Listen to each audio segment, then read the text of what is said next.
دوستان گلم سلام.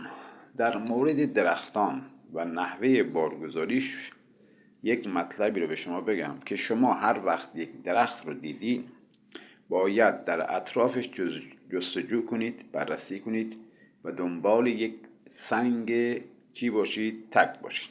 سنگ سیاه، سنگ قرمز که عموما یک نمونه اینجوری بوده در نحوه بارگذاری این بود که یک درختی مثلا گردو رو در نظر می گرفتن، بعد یک گام بلند بر می داشتن، یک سنگ سیاه رو کار می داشتن و زیر سنگ سیاه رو کار می کردن.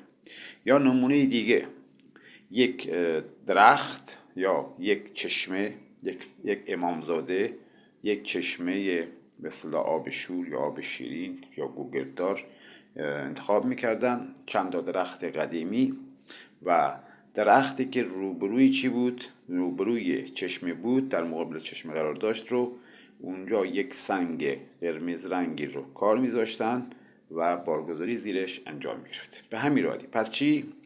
حواستون باشه درخت قدیمی یا کهنسال رو دیدین، اطرافش رو بررسی میکنید و دنبال یک تک سنگ که غریب باشه، نمونه باشه. مثلا همه درخت سنگای اونجا مثلا آهاکی باشه، شما یک سنگ سیاه رو پیدا کردید، باید بهش مشکوک بشید.